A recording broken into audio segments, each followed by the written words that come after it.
ఇక్కడ మొత్తం right. Yes Amar గారు, నమస్తే అండి. అమర్ గారు, నమస్కారం. ఏంటి మొత్తం ఈ టోటల్ ఎపిసోడ్లో, కాళేశ్వరం వేదికగా జరుగుతున్న ఈ ఎపిసోడ్లో అసలు బీజేపీ రోల్ ఏంటి, మీ భవిష్యత్తు ప్రణాళిక ఎలా ఉండబోతుంది? ముందుగా మీకు, అట్లాగే మూర్తి గారికి, అట్లాగే ఉపేందర్ గారికి, మన ప్రేక్షకులందరికీ నమస్కారం అండి. నమస్తే. చెప్పండి. బీజేపీ భవిష్యత్తు, బీజేపీ ప్రణాళిక అనే దానికంటే ఇంపార్టెంట్ విషయం ఏంటంటే, ఈరోజు తెలంగాణ ప్రజాధనాన్ని, తెలంగాణలో మీరు, నేను, మనలాంటి సామాన్యులు, అతి సామాన్యులు కట్టిన ట్యాక్స్ అమౌంట్ ఖజానాలో ఉంటే దాన్ని విచ్చలవిడిగా ఇష్టం వచ్చినట్టు అయ్యా జాగీర్ లాగా ఖర్చు పెట్టి ఇష్టం ఉన్నట్టు అవినీతి చేసి ఆ డబ్బులు అనేది సంఘ కింద దాచుకొని అట్లా ఊరేగుతున్న పెద్ద మనుషులను ఈ రోజు జైల్లోకి పంపించాల్సిన అక్కర ఉన్నదా లేదా, ఇది ప్రశ్న. ఇది ఫోకస్ చేయాల్సిన అంశం. ఈ రోజు గత 20 నెలలుగా 4 రిపోర్ట్లు వచ్చినాయండి ముఖ్యమంత్రి గారి దగ్గరికి. 2024 మార్చిలో క్యాగ్ రిపోర్ట్ ఇచ్చింది సిఏజీ. దానిలో చాలా కేటగారికల్ గా చెప్పింది ఫైనాన్షియల్ ఇర్రెగ్యులారిటీస్ జరిగినాయి, పంపులకు డబుల్ పైసలు ఇచ్చిర్రు, ఇవన్నీ విషయాలు నేను అవన్నీ కూడా వివరంగా చర్చిస్తా. రెండో రిపోర్టు ఎన్డీఎస్ఏ రిపోర్ట్ వచ్చింది. ఫైనాన్షియల్ ఇర్రెగ్యులారిటీస్ కారణంగానే మేడిగడ్డ, సుందిల్లా, అన్నారం మూడిట్లలో కూడా ఇష్యూస్ జరిగినాయి. టెక్నికల్లీ ఇన్కాంపిటెంట్ అని చెప్పడం జరిగింది.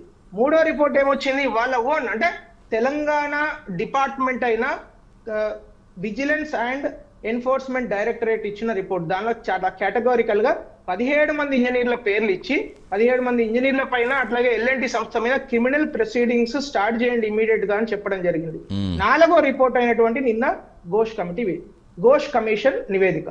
ఘోష్ కమిషన్ నివేదికలో ఈ ముందు 3 ఉన్న రిపోర్టులు, ఆ తర్వాత ఘోష్ కమిషన్ 138 మందిని ఏదైతే విచారణ చేసిందో అదంతా కూడా కూలంకషంగా 665 పేజీలలో మొత్తం డీటెయిల్డ్ గా వాళ్ళు అనలైజ్ చేయడం జరిగింది. ఏ విధంగా ఒక్కొక్క వ్యక్తి దగ్గర నుంచి వాళ్ళు ఇన్పుట్ తీసుకున్నారు, ఫీడ్బ్యాక్ తీసుకున్నారు, వాళ్ళకి ఏమనిపించింది అనే దానిలో చాలా క్లియర్ గా, స్పష్టంగా అప్పటి ముఖ్యమంత్రి గారు అంటే కేసీఆర్ గారు, ఇరిగేషన్ మినిస్టర్ అంటే హరీష్ రావు గారు, అప్పుడున్న పెద్దలు ఎవరైతే అప్పుడున్న ఈఎన్సీ కావచ్చు, మురళీధర్ గారు, మిగతా అందరి పేర్లతోని స్పష్టంగా ఒకే ఒక రికమెండేషన్ ఏం చేసిందంటే, ఇక్కడ ఖచ్చితంగా ఫైనాన్షియల్ ఇర్రెగ్యులారిటీస్ జరిగినాయి. 30,563 కోట్ల రూపాయల 17 ప్యాకేజీల టెండర్లు కనీసం డిపిఆర్ ప్రిపేర్ కాకముందే ఇచ్చాడంటే ఎంత సిగ్గుమాలిన చర్యనండి ఇది. అంటే ఒక ముఖ్యమంత్రి స్థాయిలో తెలంగాణ కొత్త రాష్ట్రం ఏర్పడ్డది, చిన్న రాష్ట్రం ఏర్పడ్డది, అనేక సంవత్సరాలు ఎంతో మంది, వందల మంది బలిదానాల తర్వాత ఏర్పడ్డ ఒక రాష్ట్రంలో ముఖ్యమంత్రి ఎంత ఆదర్శప్రాయంగా ఉండాలండి. ఒక ఆదర్శప్రాయంగా మొత్తం దేశానికే ఒక తలమానికగా ఉండాల్సిన ముఖ్యమంత్రి గారు ఇంత సిగ్గుమాలిన పనులు చేస్తారా అండి? అసలు ఇప్పుడు సిబిఐ ఎంక్వైరీ చేస్తారు కదా, సిబిఐ ఎంక్వైరీ తోటి దీనికి సంబంధించిన వస్తున్నా సార్, దయచేసి వినండి. ఎందుకంటే 2010 ఇక్కడ విషయాలు బయటకు తెలియాలి. ఎందుకంటే ఒకటే తిప్పి మనము అబద్ధాన్ని నిజం చేస్తా అంటే కుదరదు. 2000 మనం మొదటి నుంచి భారతీయ జనతా పార్టీ ఏం చెప్తున్నాడు, సిబిఐకి అసలు అప్లికేషన్ చేసిందే 2017 ఫిబ్రవరిలో. కానీ వీళ్ళు ఆల్రెడీ 30,563 కోట్ల ప్యాకేజీలు 2016 మార్చిలోనే ఇచ్చేసిర్రు. నేను చెప్పిన మాట కాదు, మీరు చెప్తున్న మీ హరీష్ రావు గారు చెప్పిన నివేదిక ఇచ్చిన దానిలోనే ఉన్నది, దానిలో క్లియర్ గా వారు ఇచ్చిన రిపోర్ట్ లోనే. రెండో విషయం ఏంటంటే, వీళ్ళు బిహెచ్ఎల్ నుంచి 5,600 రూపాయలకు ఉన్న పంపులను 7,300 రూపాయలు అంటే రామచంద్రపురం దగ్గర ఉన్న బిహెచ్ఎల్ దగ్గర కొని అబిట్స్ లో ఉన్న కేఐపిసిఎల్ కి అమ్మడానికి 1,600 కోట్లు పెరుగుతుందా అండి? ఇలాంటి ఫైనాన్షియల్ ఇర్రెగ్యులారిటీస్ జరిగితే అప్పుడు ముఖ్యమంత్రి రివ్యూ చేయరా అండి, మానిటర్ చేయరా? అంత చేసుకోమని వదిలిపెడతారా? అంటే దాని అర్థమైంది, ఆ కిక్ బ్యాక్స్ ఆయన దగ్గరకు వస్తున్నట్టే కదా ప్రజలు చర్చించుకుంటున్నారు. ఈ రోజు ప్రజలు ఎందుకు చర్చించుకుంటున్నారు, ప్రజలు ఎందుకు దీని మీద ఎంక్వైరీ కమిషన్ వేయాలని కోరుకున్నారు? తెలంగాణ ప్రజల సొమ్మును, ప్రజాధనాన్ని ఇంత దారుణంగా దుర్వినియోగం చేస్తారా? అయితే ఇప్పుడు ముఖ్యమంత్రి గారు ఎందుకు కేసీఆర్ గారిని కాపాడే ప్రయత్నం చేస్తున్నారో అర్థమవుతలేదు. ఎందుకంటే గత 20 నెలలుగా నేను ఇందాక చెప్పాను కదా, 4 రిపోర్ట్లు ఆయన దగ్గర ఉన్నాయి. 4 రిపోర్ట్లు కమిషన్, ఇందాక మిత్రుడు ఉపేందర్ గారు చెప్తున్నారు కదా, కమిషన్స్ ఆఫ్ ఎంక్వైరీ యాక్ట్ 1952 ప్రకారము ఒక జ్యుడిషియల్ కమిషన్, అది కమిషన్ కు చట్టబద్ధత లేదన్న తప్పు, వాటికి ఖచ్చితంగా చట్టబద్ధత ఉన్నది. అది జ్యుడిషియల్ కమిషన్, ఆయన సుప్రీంకోర్టు జడ్జి. జ్యుడిషియల్ కమిషన్ చెప్పిన రికమెండేషన్స్ పైన ఒక స్టేట్ గవర్నమెంట్ కావచ్చు, సెంట్రల్ గవర్నమెంట్ కావచ్చు, డైరెక్ట్ గా యాక్షన్ తీసుకునే అవకాశం ఉంది.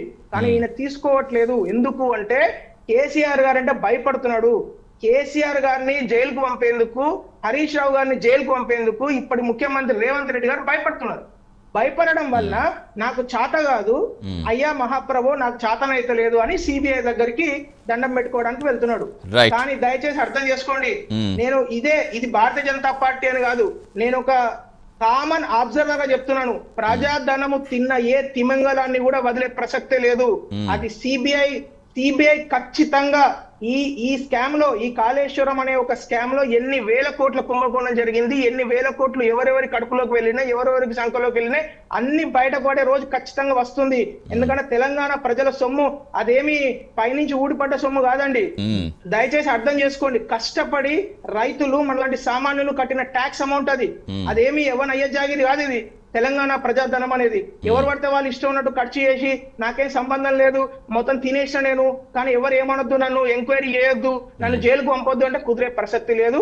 ఎవరెవరు దీని వెనుకకున్నారో అందరూ జైలుకి వెళ్లే రోజు ఖచ్చితంగా వస్తుంది. ఎస్, డెఫినెట్గా. కాకపోతే ఇందాక మీరు అన్నట్టుగా ఇప్పుడు బీజేపీ బీఆర్ఎస్ అని కాంగ్రెస్ అంటుంది కలిసి ఉన్నాయని, కాంగ్రెస్ బీఆర్ఎస్ కలిసి ఉన్నాయని బీజేపీ, ఇలా ఆ రెండు పార్టీలు కలిసి ఉన్నాయి మూడో పార్టీ. అసలు ఏ రాష్ట్రంలో ఉంటుందో ఇలాంటి విచిత్ర పరిస్థితి, ప్రజలకు పెద్ద కన్ఫ్యూజన్ గా ఉంటుంది. అలా కదంటే ఎవరితో కలిసి కంటిన్యూ చేద్దాం. షార్ట్ బ్రేక్ తీసుకుని మూర్తి గారితో కంటిన్యూ చేద్దాం. ఎస్ అమర్ గారు, మూర్తి గారు షార్ట్ బ్రేక్ తీసుకుని